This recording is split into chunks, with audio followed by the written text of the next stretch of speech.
Amigos, reciban ustedes un cordial saludo desde Hablando Claro y Sin Censuras, un espacio dedicado al análisis médico de los grandes temas de la actualidad en la medicina, sobre todo aquellos que están relacionados de alguna forma con la cirugía cardíaca o la cardiología intervencionista.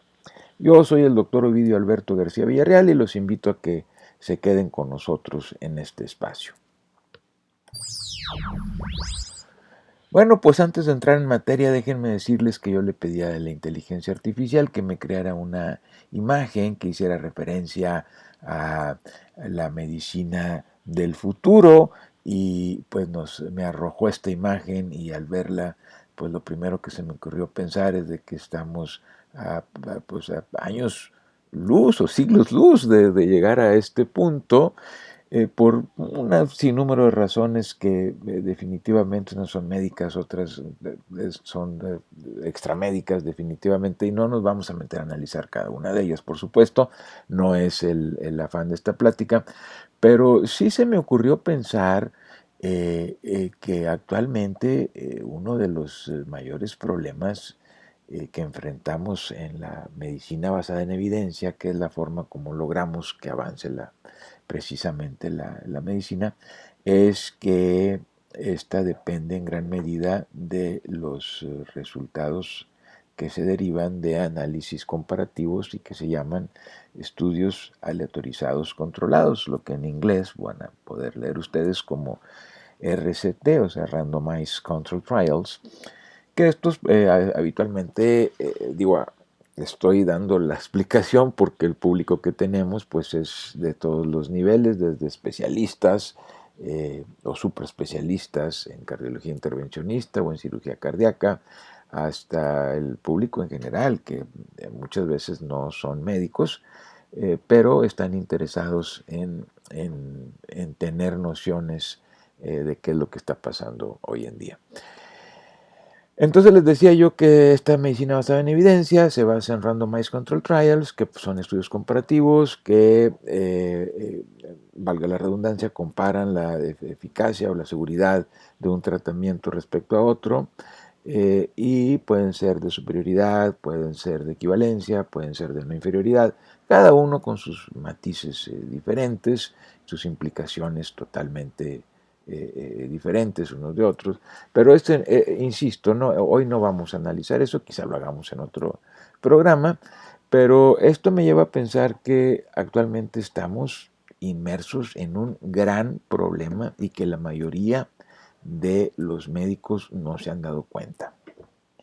Me refiero al problema que tenemos con los Randomized Control Trials, que muchas veces son patrocinados por la industria y esto puede en teoría conllevar a diversa problemática como es el conflicto de intereses de los investigadores, sesgos inducidos por la industria en cuanto a la estadística que se utiliza, los resultados que se muestran, por ejemplo, en fin, muchísimos problemas que no se han logrado erradicar de los estudios aleatorizados controlados. Esto toma especial importancia porque ellos son la base medular en la construcción de las guías para la buena práctica clínica. En medicina, pues hoy actualmente pues, hay guías para pues, casi todas las enfermedades que son lineamientos, ¿verdad?, que uno sigue y que además son muy prácticos porque le evita a uno todo el problema de andar dando vueltas sin saber qué es lo que va a hacer y ya todo está condensado, concentrado inclusive en algoritmos y en tablas sinópticas, en cuadros, que todo esto pues tiene como finalidad hacer recomendaciones especiales según la situación que estemos viviendo para el diagnóstico y o tratamiento del paciente con alguna patología.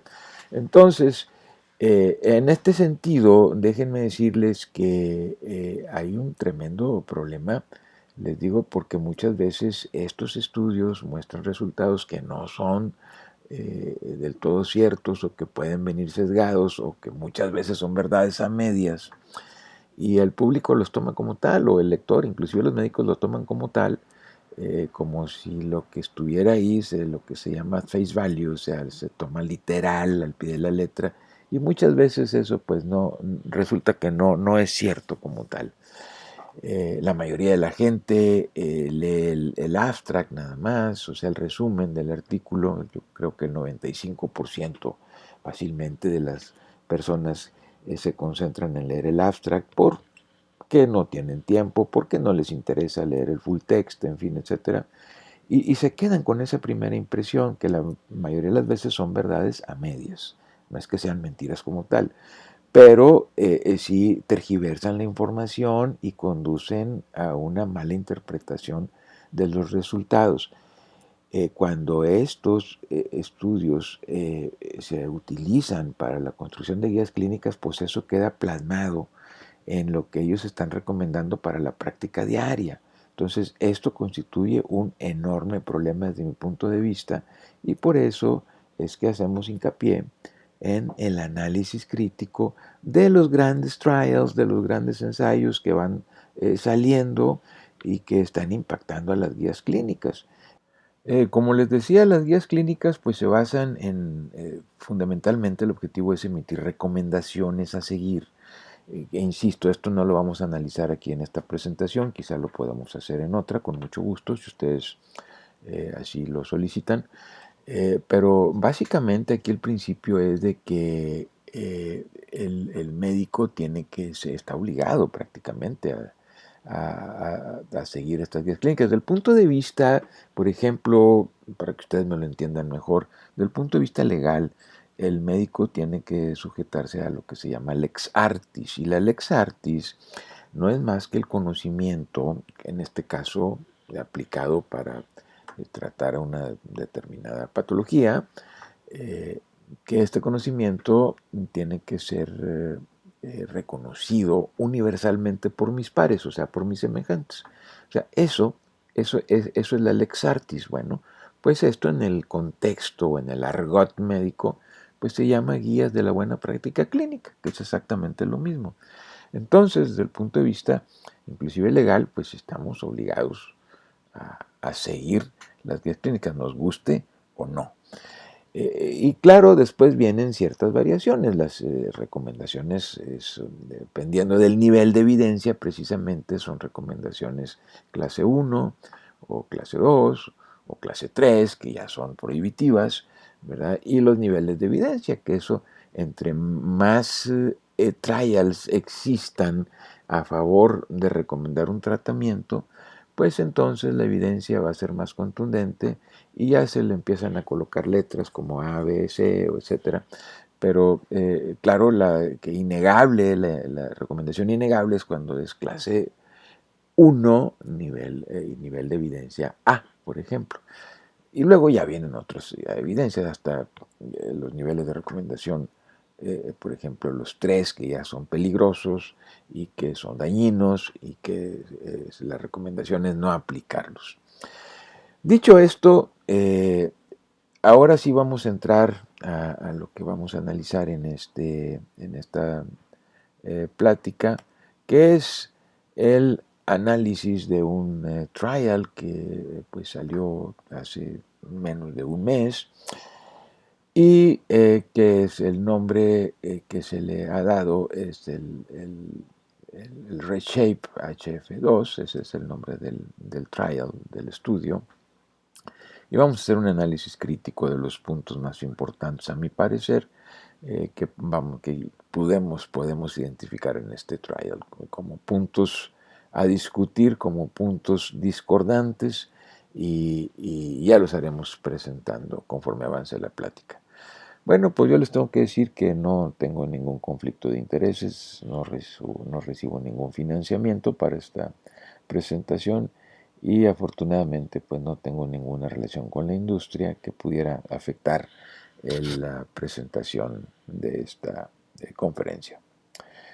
Como les decía, yo ya hice inmediatamente, casi en el acto, un análisis de lo que presenta este Randomized Control Trial, que es el RESHAPE HF2, Y esto yo lo publiqué en nuestro diario oficial de la Sociedad Mexicana de Cirugía Cardíaca y del Colegio Mexicano de Cirugía Cardiovascular y Torácica, como es la revista Cirugía Cardíaca en México. Ahí tienen ustedes la referencia por si están ustedes interesados en leer en su totalidad mi artículo.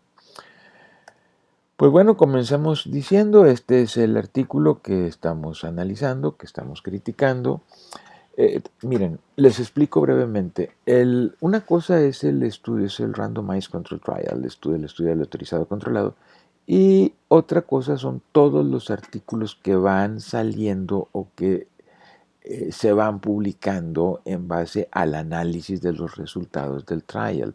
Entonces, este es uno de los muchos artículos que seguramente van a seguir saliendo conforme pase el tiempo, derivados del estudio del autorizado controlado. Entonces, este estudio, este artículo se llama Transcatheter Valve Repair in Heart Failure with Moderate to Severe Mitral Regurgitation.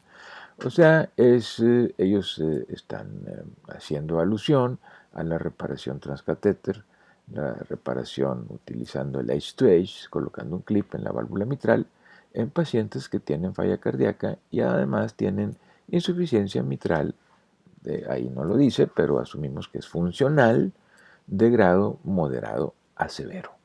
Eso es lo que dice el título.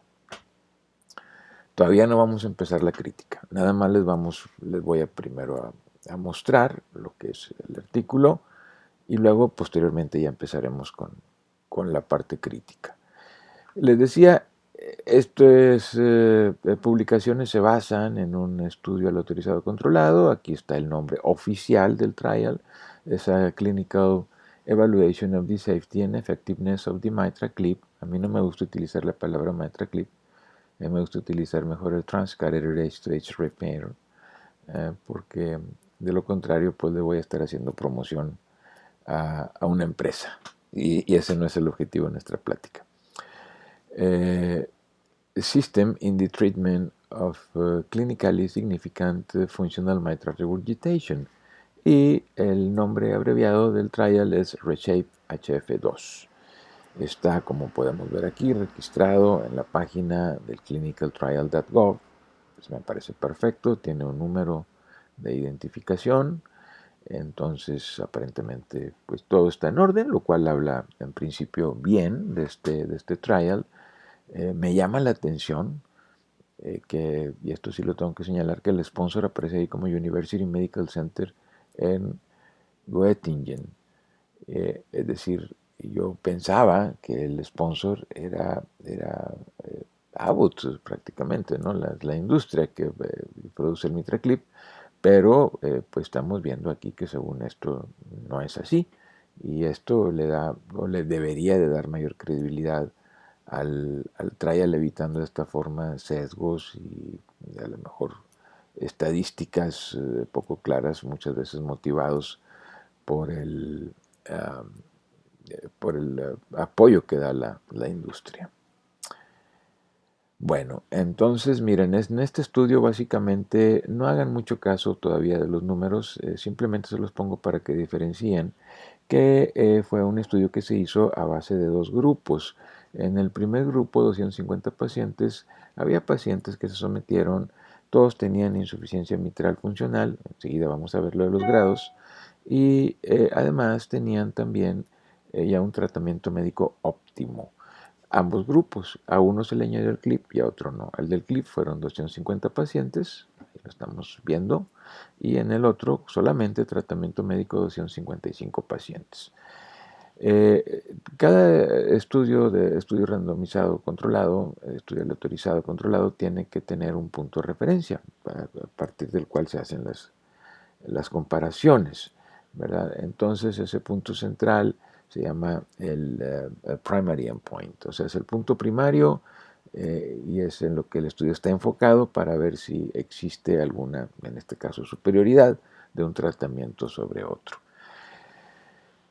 Habitualmente los trials tienen puntos primarios, como les digo, ese es el objetivo principal, y puntos secundarios que apoyan al punto primario pero que quizá tengan una importancia, como su nombre lo dice, un cuanto de segundo orden. Los puntos primarios, esencialmente, lo ideal es que sean pues, compuestos nada más por un elemento. Por ejemplo, muy simplemente les puedo decir que sea la muerte por cualquier causa. Pero muchas veces el porcentaje esperado de muerte es muy pequeño, con un X tratamiento, y entonces los pacientes que se tuvieran que analizar para tener un número estadísticamente significativo de lo que estamos buscando, pues sería muy grande. Y entonces esto pues no conviene ni a los investigadores, ni a la industria, ni a quien esté dando el sponsor para este tipo de estudios. Entonces lo que se ha hecho desde un tiempo para acá es hacer los famosos compuestos o los composite endpoint.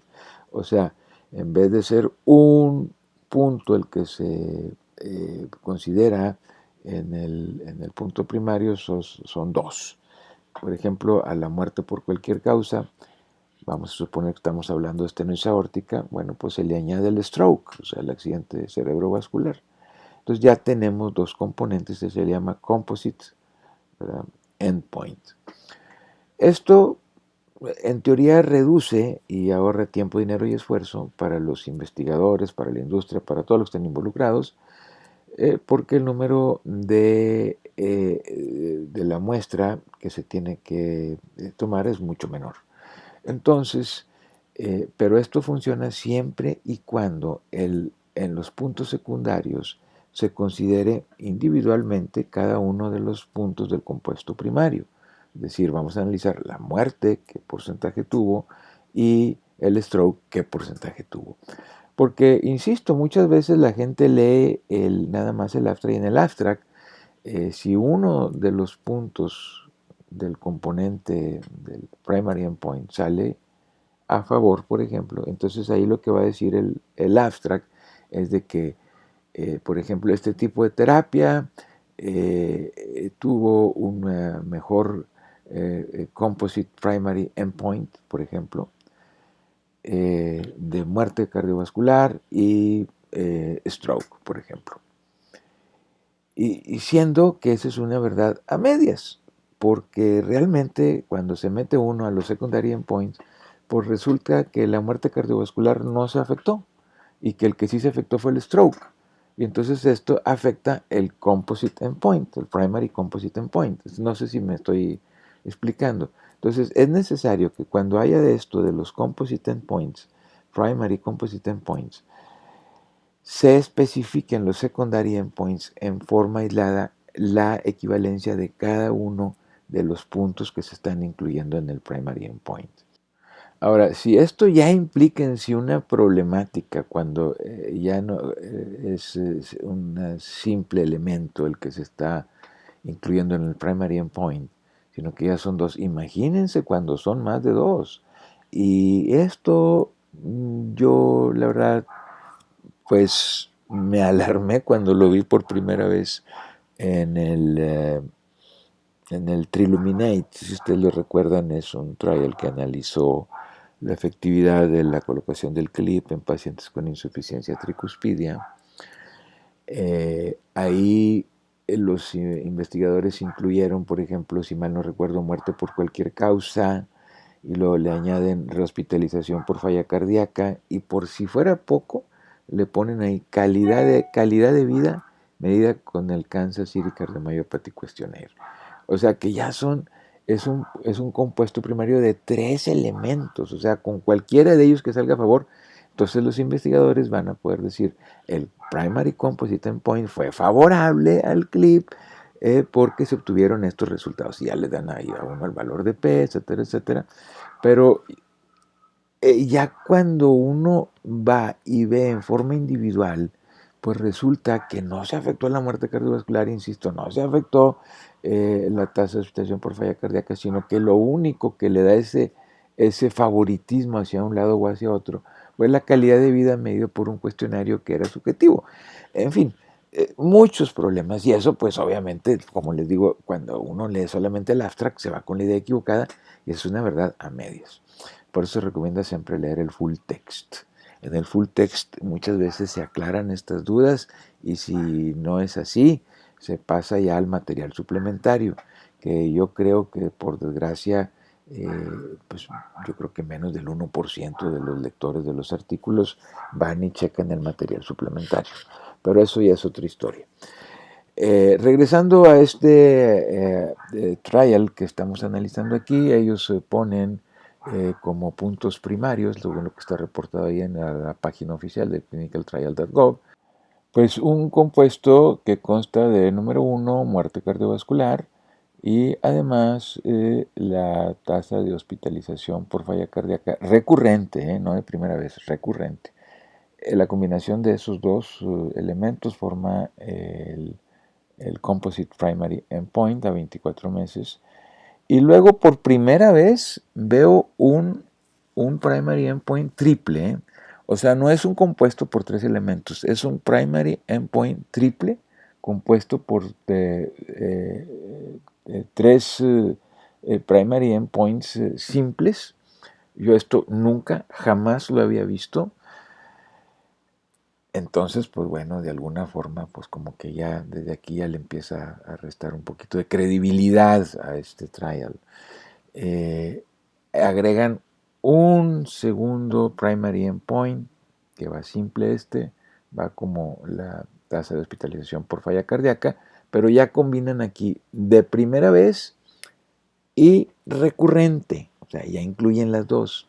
Ambas, tanto el primer punto que vimos como es a 24 meses. Ellos esperan a emitir los resultados cuando se cumplan 24 meses de seguimiento. Y luego incluyen un tercer primary endpoint, simple, separado, que es el estudio como lo dice aquí, de la calidad de vida, estudiado por el Kansas City Cardiomyopathy Questionnaire, que ya dijimos es una herramienta eminentemente subjetiva, por lo cual desde mi punto de vista no es totalmente confiable. Y esto, por si fuera poco, lo hacen, mientras que los primeros fueron a 24 meses, este último punto lo hacen solamente a 12 meses. O sea, no tenemos el mismo follow-up, el mismo seguimiento. Y esto pues ya hace que pues vaya perdiendo seriedad este trial. O sea, porque unos puntos a 24 meses, otros a 12 meses, la verdad tuvieran que ser todos en el mismo frame, time o en el mismo margen de tiempo que estamos analizando. Y luego hay puntos secundarios, como por ejemplo en este caso, pues ver la presencia de insuficiencia mitral, ahí lo dice claramente grado 2 o más bajo, a 12 meses, cambios en la prueba de caminando por 6 minutos, se miden la cantidad de metros, en fin, etcétera, a 12 meses, la mortalidad por cualquier causa, por el tiempo que dure el seguimiento, lo cual me parece muy bien. Y aquí nuevamente vemos ya desglosan aquí la hospitalización por falla cardíaca, que era de primera y recurrente, ya lo desglosan a 24 meses, me parece muy bien. Y luego agregan un tercer endpoint, un quinto secondary endpoint, que es la presencia de New York Heart Association clasificación funcional, grado 1 o clase 1 o clase 2 a 12 meses. Entonces, aquí vemos que unos son a 12 meses, otros a 24 meses, en fin, pero también nos llama la atención que no incluyen aquí el desglose del compuesto primario, que es muerte cardiovascular. Aquí no la ponen y eso pues ya le va como que restando seriedad a este estudio. Aquí están, esto, insisto, esto lo sacamos del clinicaltrial.gov. Empezó este estudio, enrolar pacientes en 2015 y el último reporte que se considera como completo, fue en el 19 de septiembre del 2024, o sea, es prácticamente hace un mes de esto.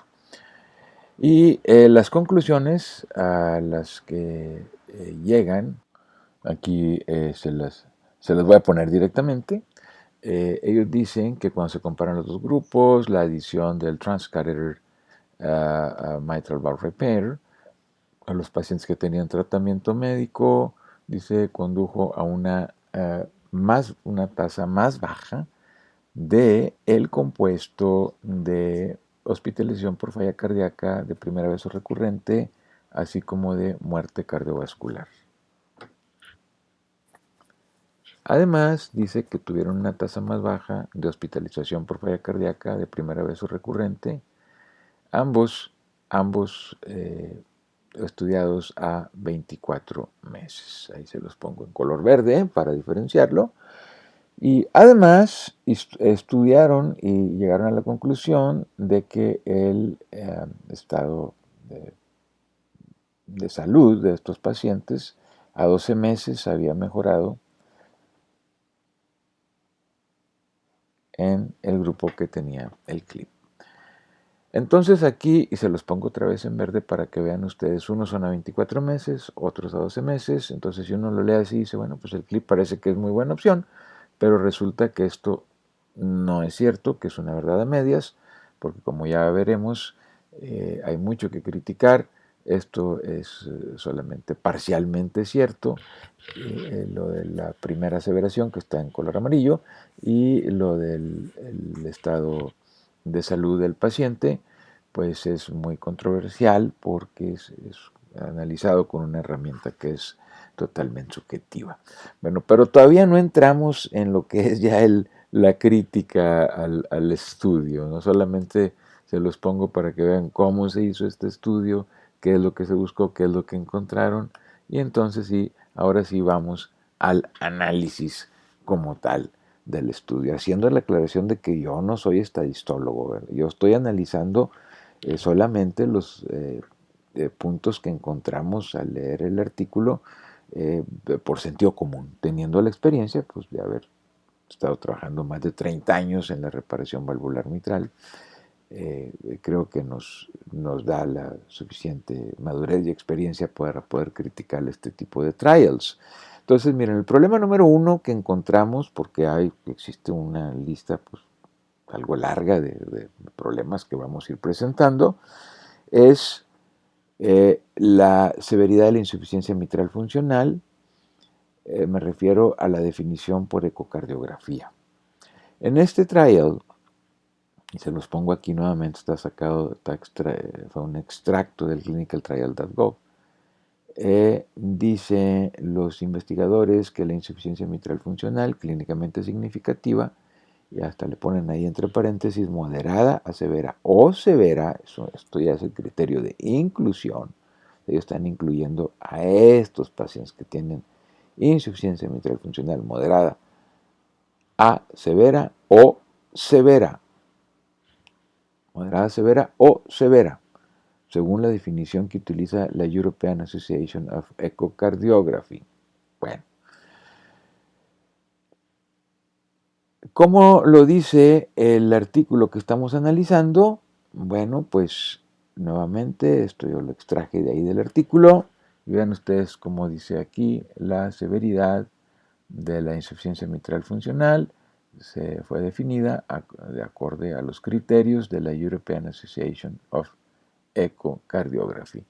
Y hay un superíndice ahí que dice 20, bueno, fuimos al 20, a las referencias, y es una referencia de Lancelotti y otros, publicada en el European Heart Journal Cardiovascular Imaging 2016. Aquí pueden ver eh, toda la referencia completa. Y resulta que, bueno, la buscamos la referencia y, oh sorpresa, porque esta referencia, ahí estamos viendo que sí corresponde, estamos viendo el DOI, ¿verdad? Es totalmente el mismo, pero hace recomendaciones para la problemática que se deriva de las prótesis valvulares cardíacas. Y aquí este trial no está tratando prótesis valvulares cardíacas. Lo que estamos tratando es una insuficiencia mitral funcional de una válvula nativa del paciente. O sea que ya de inicio ya vamos por una dirección que no es la más conveniente, pero bueno, vamos a seguir avanzando. Este mismo estudio aquí establecen los criterios cuantitativos para la insuficiencia mitral protésica. Pero bueno, nos vamos a quedar con el concepto de que se maneja leve, moderado y severo. Así de entrada no hay moderado a severo, hay nada más 3 grados que se manejan y aquí están ustedes viendo los valores, sobre todo los del EROA, que son lo que nos vamos a estar enfocando por concepto, para evitar perdernos con tantos números. Y además es lo que más se utiliza, medido por PISA. Entonces el EROA leve es de menos de 20 milímetros cuadrados, el moderado es entre 20 y 39 milímetros cuadrados y el 40 es más de 40 milímetros cuadrados, que es una medida de lo que se regurgita y que se mide por ecos, y eso es el EROA a resumidas cuentas. Pues eso es lo que dice, eso es lo que dice este artículo que ellos ponen como referencia ahí, en sus referencias bibliográficas. Entonces, están ellos aceptando que los valores de referencia del EROA son estos que estamos viendo ahí, aquí en color amarillo. Insisto, 20 milímetros cuadrados en el caso de leve, de 20 a 39 en el caso de moderado y más de 40 en el caso de severo. Yo no me quedé conforme y entonces realicé una búsqueda en internet para ver todo lo relacionado con la insuficiencia mitral, hablando de el Transcatheter Stage, y lo que yo encontré fue una referencia de Sockby, esto es lo más reciente del 2019, y en este artículo nos hablan ellos, aquí se los voy a poner para que se aprecie mejor, igual la clasificación en leve, moderada y severa. Nada más, esos 3 puntos. Si nos concentramos en el EROA, tenemos los mismos valores que decía Lancelotti en la otra clasificación. Es de menos de 20 milímetros cuadrados para leve, entre 20 y 39 milímetros cuadrados para moderada y mayor de 40 milímetros cuadrados para severa. Entonces, de acuerdo a esta clasificación, en la narrativa que se encuentra en este artículo, porque déjenme decirles que el material suplementario es de una calidad muy pobre, paupérrima diría yo, no nos aclara prácticamente nada, y tampoco hay subsets en el full text, en el paper principal. Habitualmente uno pone o desglosa en subgrupos según lo que estemos buscando las cantidades o los porcentajes. En este caso no es así, solamente se hace mención dentro del texto de que el 23% de los pacientes tenían un EROA inferior a 20 milímetros cuadrados. O sea, esto es leve. O sea, el 23% de la población de este estudio, de este trial, tenía insuficiencia mitral funcional leve. Así, una cuarta parte, leve. Dicen también que el 14% de los pacientes tenían un EROA superior a 40 milímetros cuadrados, o sea, severa, el 14%. Por añadidura, pues el resto lo vamos a considerar como moderado. Entonces, así es la distribución de los pacientes en este trial de acuerdo a el grado de insuficiencia mitral funcional, que está universalmente aceptado de acuerdo a los valores que ya vimos. Esto es muy grave y no puede pasar desapercibido. Si echamos un vistazo a lo que dicen, a las recomendaciones de las guías clínicas para el manejo del paciente con enfermedad valvular cardíaca del 2020-2021 por parte del American College of Cardiology y el American Heart Association, o sea, en otras palabras, las guías americanas, vean ustedes en el caso de la insuficiencia mitral funcional o secundaria, lo primero que hay que tener en mente es que ellos recomiendan que sea grado severo. Aquí no hay moderado a severo ni moderado, es grado severo. Stage D, o sea, etapa D, que más adelante vamos a ver que es etapa D, y dan los valores de referencia que ya hemos analizado. Destacando el EROA arriba de 0.4 centímetros cuadrados. Bueno, si el paciente tiene esto y no respondió al tratamiento médico óptimo y sigue con síntomas, a resumidas cuentas, se va a la instalación del clip. Eso es lo que dicen las guías clínicas. Y la etapa D, que decíamos, entonces aquí destacamos que el paciente tiene que estar en insuficiencia mitral funcional grado severo para poder ser candidato a la instalación de un clip y estar en etapa D.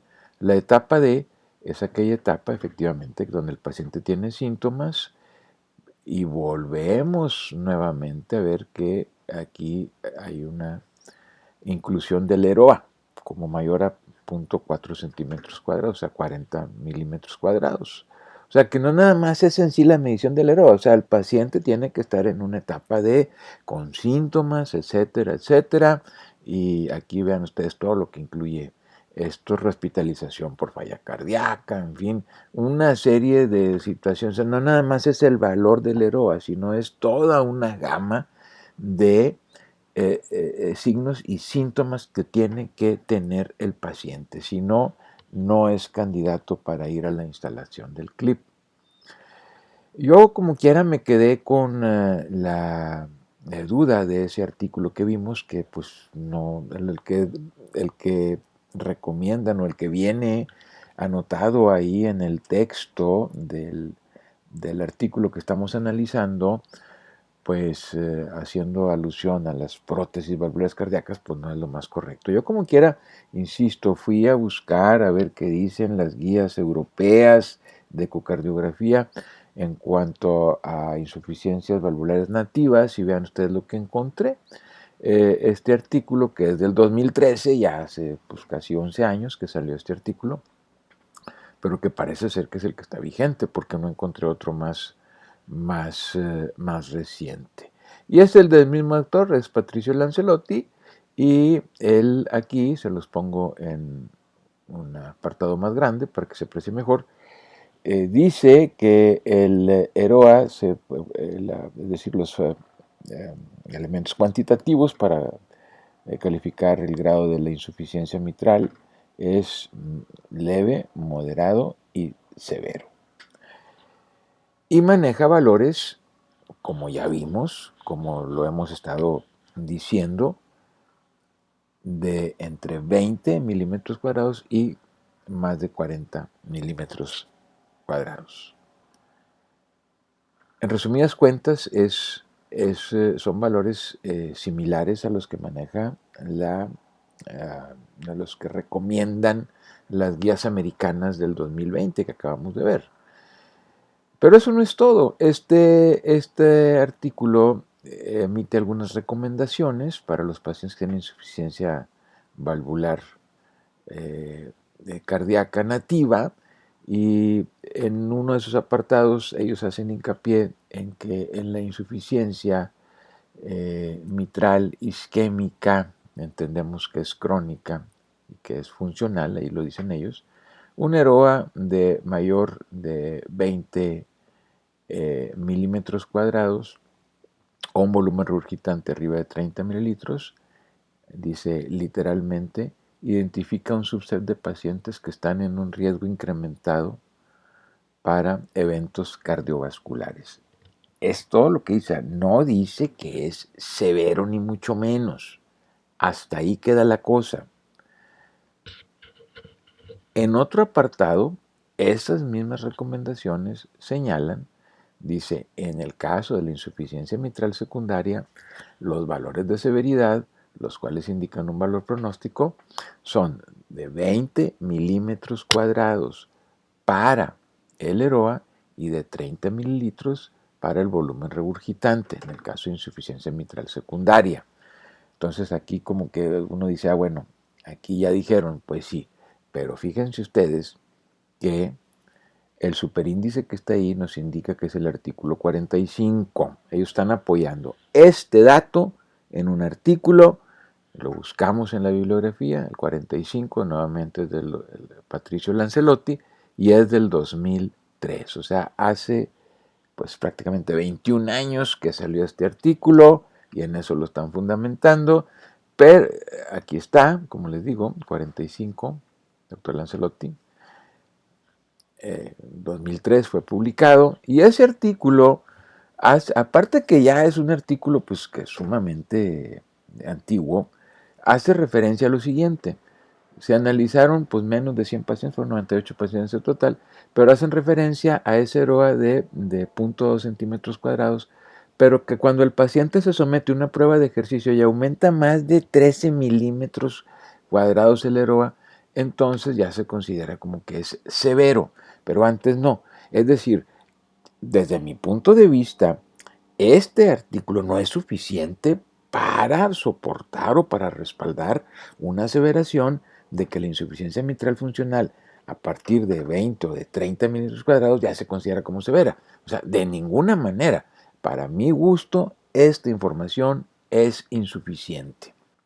En el mismo artículo, sin embargo, podemos encontrar datos muy interesantes, como aquí les muestro, se los pongo con un asterisco, y entonces esto ya nos da ciertos estigmas o ciertos matices de que los autores quieren efectivamente dividir el grado de moderado de la insuficiencia mitral en dos partes, que es uno de leve a moderado, que eso sería un EROA de entre 20 y 29 milímetros cuadrados, y un EROA de la segunda mitad que va de moderado a severo, que es de 30 a 39 milímetros cuadrados. Luego ya le sigue el severo con 40 o más.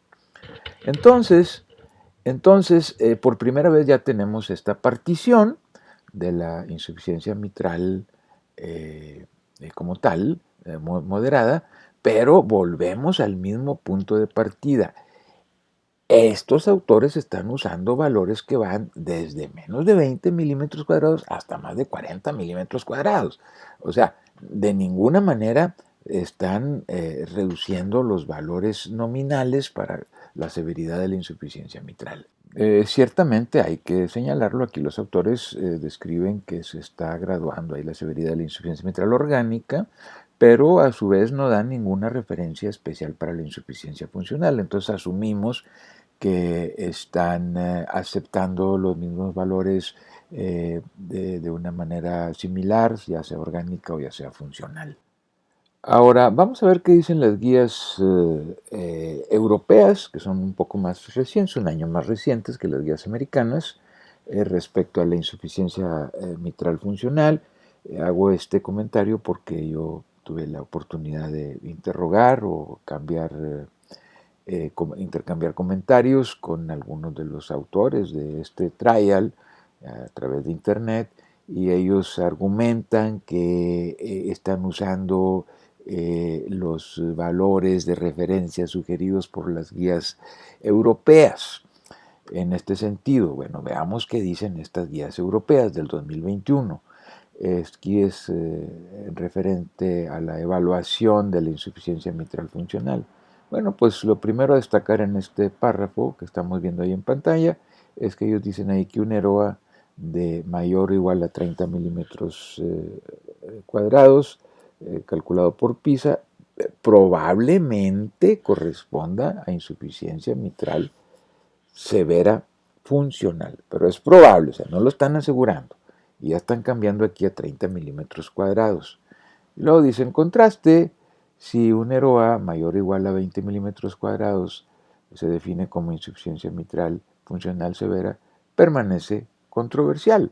O sea, que entonces aquí ya se están contradiciendo unos con otros, pero lo más grave es de que si están introduciendo estos valores y quieren cambiar los umbrales de los valores para catalogar como severa la insuficiencia mitral funcional, por ejemplo, pues ya nos están metiendo en otro problema bastante mayúsculo, porque entonces no están dando valores de referencia para la leve ni para la moderada. Entonces, pues esto sencillamente no lo podemos aceptar nada más así como viene al pie de la letra.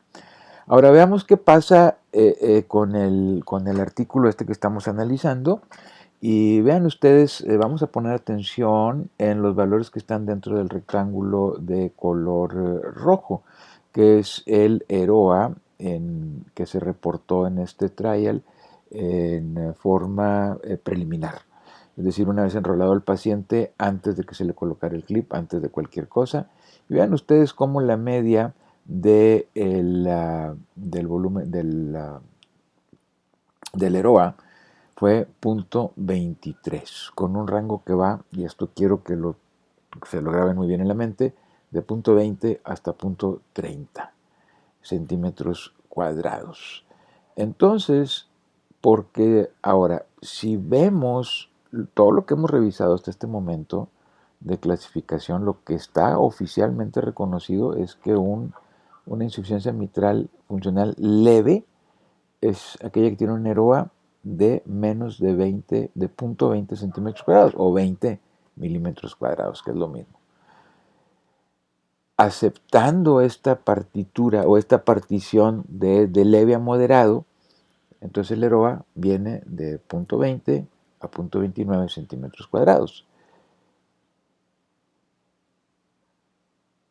La clasificación de moderada a severa tuviera un EROA de 0.30 a 0.39 centímetros cuadrados, y finalmente la insuficiencia mitral funcional severa tendría un EROA mayor o igual a 40 milímetros cuadrados. O sea, esto sería aceptando la clasificación esa del 2013 que sugiere hacer esta partición del grupo de moderado, por eso lo puse aquí en color rosa. Entonces dijimos también que la media de este estudio, el EROA, su valor como media en este estudio, fue de 0.23 centímetros cuadrados, con un rango, dijimos, que va desde 0.20 hasta 0.30 centímetros cuadrados. Ahora vamos al análisis en sí de lo que esto implica.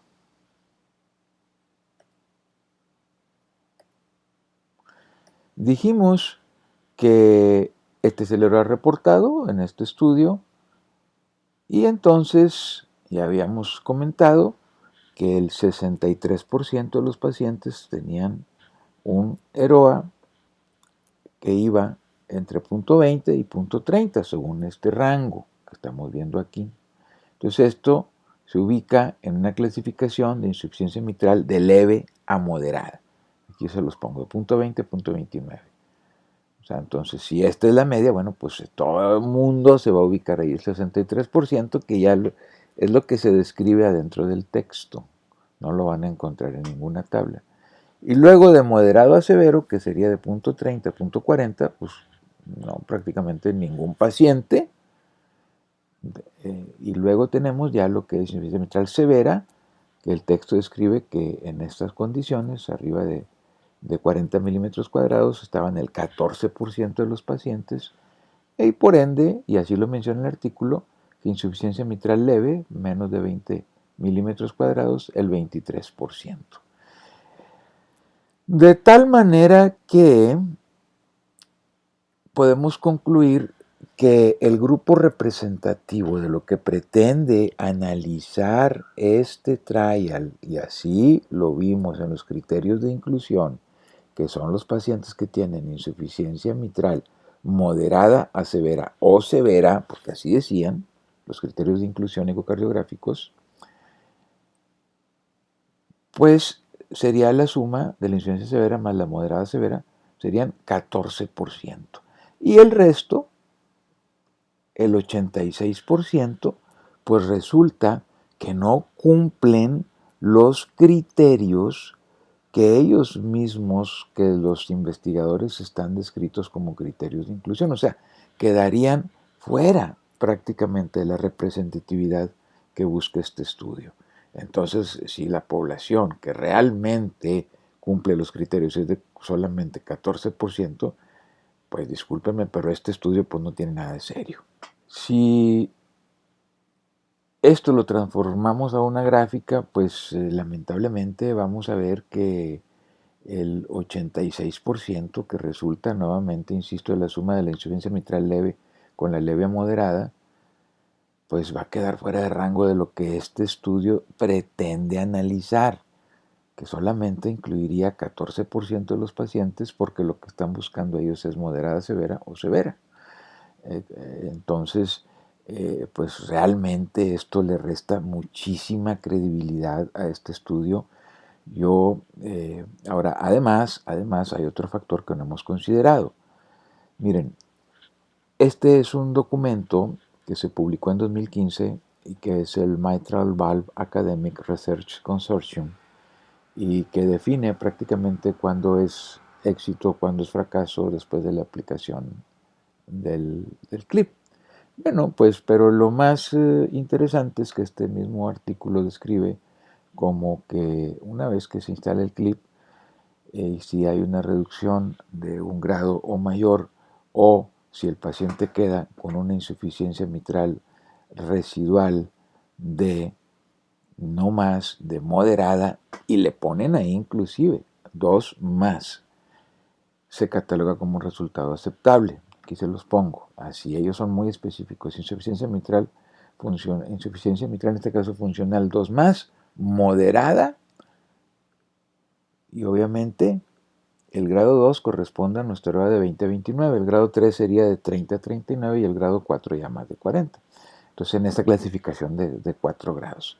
Entonces, en resumidas cuentas, una EROA de 20 a 29 se acepta como un resultado aceptable después de la aplicación del clip, y entonces pues no puede ser que estos pacientes, nuestro universo de pacientes en este trial, en el RedShape HF2, insisto, estamos hablando de casi las 2/3 partes del trial, quedarían fuera de los márgenes oficialmente aceptados según el Mitral Valve Academic Research Consortium. Es decir, no tuvieran ni siquiera que someterse a este tipo de trials.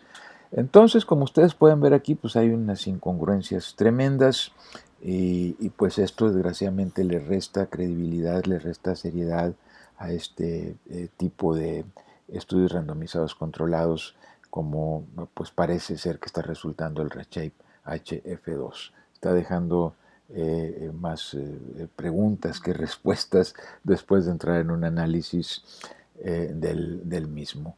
Y créanme lo que la trama se va complicando cada vez más a medida que uno se va adentrando en este tipo de análisis, lo cual por cuestión del tiempo pues ya no podemos seguir avanzando, no los quiero cansar. Entonces seguramente habrá parte 2 y probablemente hasta parte 3. Pues nuevamente no me resta más que agradecerles el favor de su atención y espero que esta presentación haya sido productiva y de su agrado para todos ustedes y nos vemos en la próxima. Muchísimas gracias.